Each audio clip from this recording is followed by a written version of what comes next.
Okay, macho mabwanji vonse tamulandirani vonse pa program yatu yamene tichita pano pa SlyMediaTv. Utimu yamikirani na subscriptions yonse amene muchita vilangiza kuti nchito zamene tigwira ni nchito zamene mu makonda imwe. Lero tili ku Bindura ndeko amene tabwera lero pa church kapena pa mpingo ya vamene titana kuti va Madzibaba Petros. Vanapemperera muntu enzana leka kuona in short.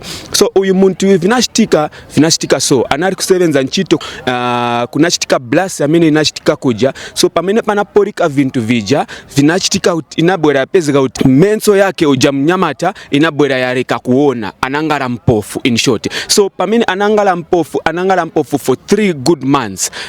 Pamene anangala mpofu vanayesa kuenda kuma profiti, vanayesa kuenda kuma chechi, vanayesa kuenda kuma hospital akuribe chamene chinachokako. So pamene vanaenda ku hospital imozi amene vanabwera vapezeka na solution kuti menso yake ingabwerere mu position, menso yake angambe kuona futi. Vanabwera vamuza ndrama zamene anasisi anakwanisire ku peza pamene anasakira zija ndrama. So ndrama zija pamene vanali kusakira kuri muntu amene anabauzako kuti bwerani kuno mubusa wawo aba babusa pamene vasevenzera ku Bindura panjanji. So vinashitika vanabwera babwera pano pa mpingo wao, and then pamene vanabwera pa mpingo uja vinachitika nivi ati vanavapemperera. After vapemperera vanamvera chintu chinachita monga chachoka momenso but sivanayambe kulangana pa ntawi zamene zija. So vanakamba veka kuti kuri chintu chamene namvera chachoka momenso, and then mubusa anavauza kuti endani ku kliniki kwamene kuja savaza muchajingani ndrama ija amene munafuna kuripira kapena ni $10,000. Vanaripira chabe ndrama yamene iko anakuitashe $130. Iso tikamba uti vinashitika after mubusa abapemperera, and then vanabwerera ku hospital kwamene kuja, and then vanabwera vaona ma doctors amene aja. After vaona ma doctors vanavashita surgery.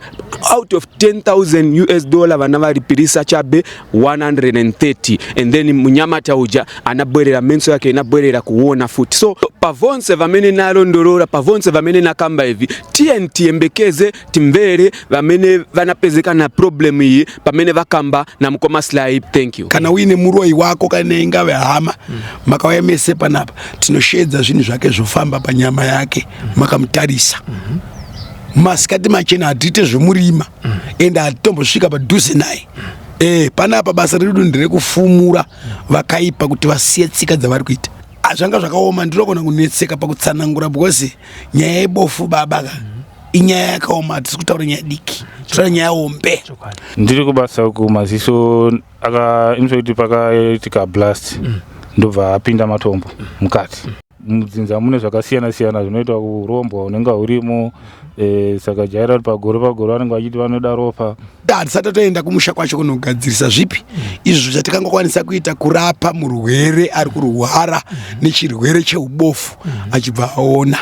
Kwanga kuruda kutoti ndiite bofu zvachese. Ndio yave shungu yemuvengi. Yave shungu yemuvengi. Makabatikana sei baba? Andakarwadza zvakanyanya.